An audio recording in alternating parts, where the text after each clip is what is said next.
Are we on? Yeah. Okay. I should have just said no. You should have said no. No, it's broken. Okay. We'll just have to remember what we say, I guess. Well, I like John Levy a lot. Okay, I'll look it up. And today he made reference to Matt at Quantum Consciousness.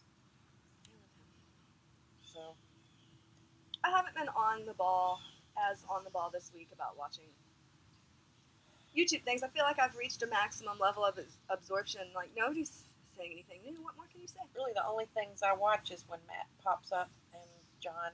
There's a few that if I see them appear. I've been watching Vernon quite a bit. I'll watch Vernon. For entertainment.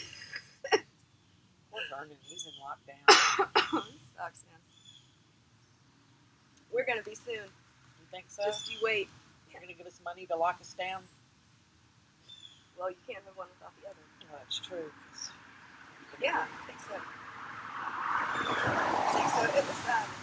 It was interesting talking to... I'm trying to make up a name. Oh, Tap about the food industry. I didn't catch that. Tap. That's backwards. And now you put it on the I'll cut that. About the food industry and all the venues that are gone and being bought up by like, oh, what's it called?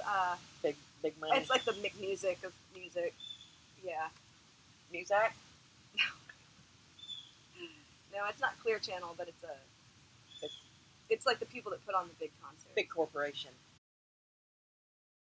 Yeah. I also, it's funny you say that. I made a list of I don't know how to say it, trigger words that, it's not that they're really trigger words for me, because I don't really care, but I see that they're trigger words for other people, and I'm going to avoid using them. It's words that when you use normal people, they hear those words and they're like...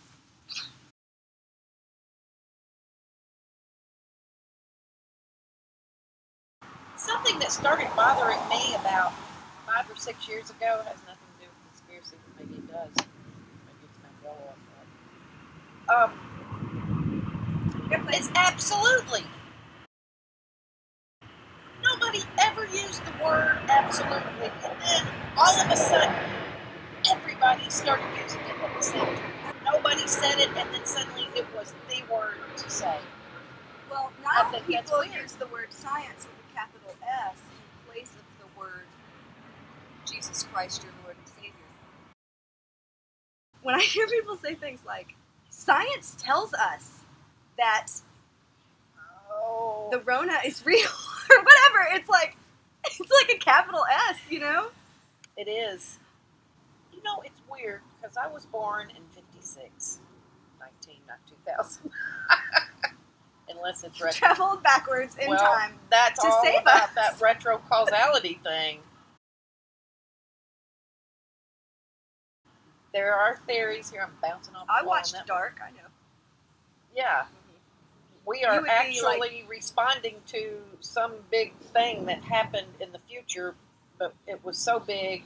We're suffering the consequences right now. We're not suffering the consequences. We're experiencing the consequences of something that's yet to happen in our minds. Yes. So this time is an illusion. So you would be like the lady that worked in the power plant in Dark. The runner of it? Yeah. Who was the mother of, what's her name? Yes. That runs the hotel? The chick that dies of cancer. Does she? Her mother. Right. But in my make-believe fantasy... Does the woman that runs the hotel die of cancer? Because she had breast cancer. Yeah. Oh, wow. In the distant future, who where did her mother she come back as? Who? The woman that had cancer. She just dies. Okay. Because a lot of people come back and back and back and back. She doesn't. Through time. It's just the kids and the old lady. Anyway, you'd be her, and I would be the chick in Terminator. Well, I've been thinking about school, because right now I certainly can't work in the way that I was working and making good money and moving up the work ladder as an independent, functioning single mother adult. That employment may even be done with unless you get I think it's probably done. a roll up the sleeve thing. Well, at this point, I mean, even if it does come back and incredibly large crowds of people are allowed to gather so that I could set up stages for them, you'll have to have a roll up your sleeve. I can't do it anyway now. No. I mean, I've committed to homeschooling the kids, and I don't see. I thought public schools were effed up before this started. So now I've committed. I can't send them back. Like, we're in for the long haul unless we move somewhere else. But where is there to go even? I don't even know. Everywhere's where is on down the line. So I was thinking, all right, well, if I know that I've got at least a few years of doing this, which is scraping by financially, homeschooling the kids, and being home all the time, that's fine. But if I'm going to do that, maybe I should take full advantage of doing that and commit to it in such a way. Oh, that's fine. And commit to it in such a way that I'm doing something else useful, like getting a degree online. Because I could do gen ed online for 2 years probably. I could knock out 12 hours a semester easily, I think. So then, and I thought, okay, well, 2 years ago, FedEx.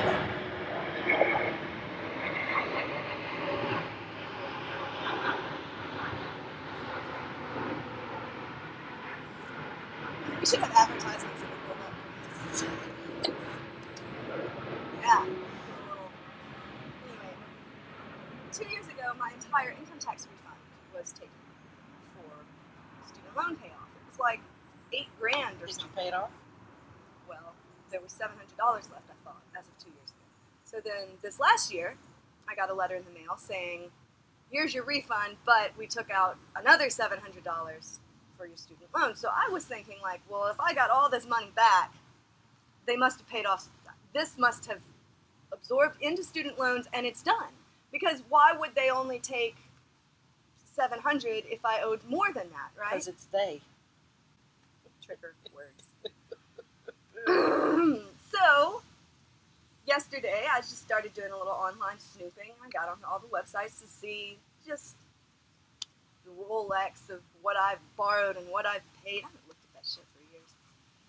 I still owe $800. So they're going to take your money this year, too.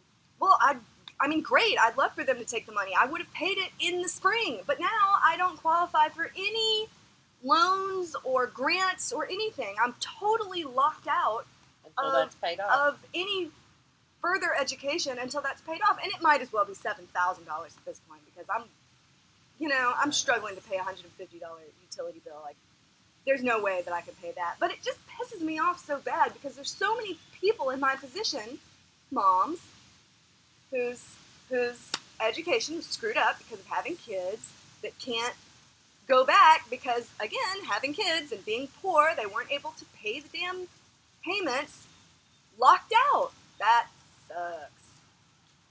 That sucks. I was very disappointed yesterday. I'd like to stick in something that's off subject here. Man, I complained that the leaves weren't turning and it was November. Yeah, you really did it. Today, I giggled all the way here because it was such beauty everywhere on every tree. It's really changed quickly. Overnight, it has changed. They've started turning, and it's so pretty. When we went camping the other night, I woke up in the morning. I didn't have the rain fly, so it was just like a mesh top, and we were underneath the canopy of trees. And before I opened my eyes, it sounded like it was raining. But when I looked up and it was daylight, it was just all the leaves falling throughout the forest, all just tinkling like down. Raining down. It's really odd how dry and yet aquatic it was simultaneously. Very interesting. That is very interesting. We're going camping again Friday. If you want to go. And that sad song by Alison Krauss and what's his name? What's that? Strange things are happening. No, not that one. The one Robert Plant. The one. We'll look it up. Is it Killing the Blues. Oh, yeah. Because that's got that verse in it about leaves were falling just like embers. That's how they're falling, just like embers falling.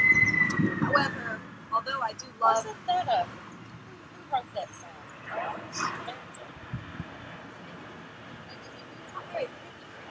Maybe it's what?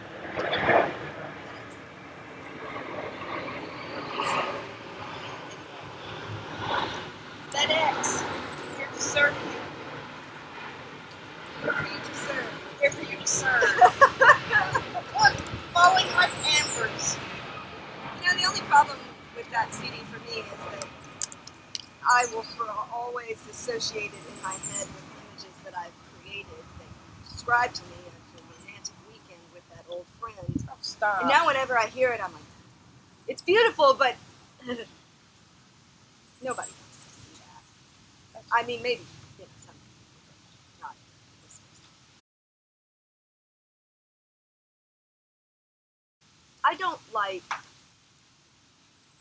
being stuck in conversations like I was the other night, where I disagree with everyone, but I don't hate them for their disagreement, and it's not even that. But do you express your opinion?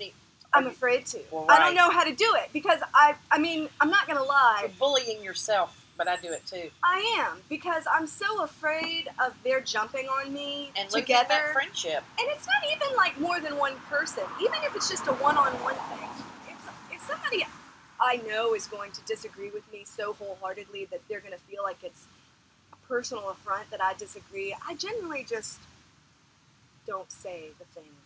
I just keep it in. But that, as Joe Walsh said, turn your pretty head and walk away. No, but see, that has been That's what I do. Generally my response, but I'm starting to feel like that is becoming slightly cowardly. It is. Because it's not okay to lean back on the assumption that they're too stupid to understand what I think. But that's kind of what I'm doing by not saying what I think.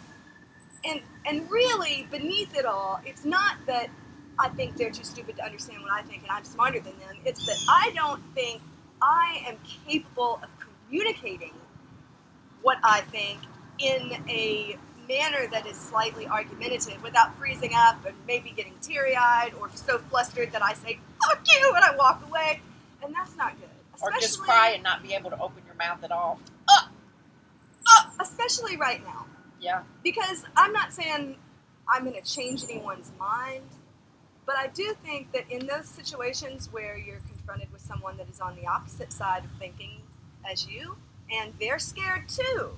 They're also scared, but of something else, conversationally. It's important to provide those people with questions that they might not want to think. And might not want to ask themselves. The only thing motivating any of this, anything, is the fear factor. The fear factor is like, I grew up in a Baptist church. To me, the fear factor is what was presented to me as Satan. The devil. Well, because anti-science is the new devil. Yeah. Anti-science. Yeah. And they're going to make you afraid of it. This is, and it's the same way. But the thing is, though, I think that what is inside of people that are afraid like that, people that feel like if they leave their house, they're going to catch the Rona and they're going to die. And not only are they going to die, they're going to kill people around them, and they're going to kill everyone that they love. Spreaders of death. Yeah. Yeah, they don't want to be that, and they're so afraid of being that they don't want other people to be that either. But I think the real fear there is that we have no faith in our community.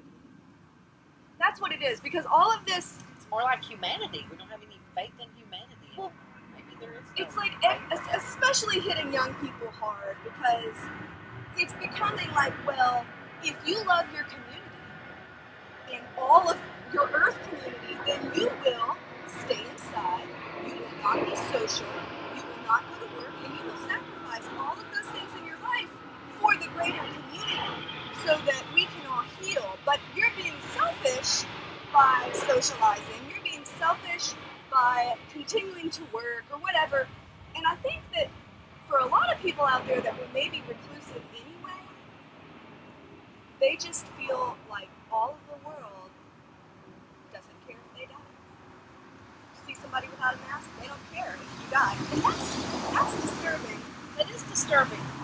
But you're right, that's what...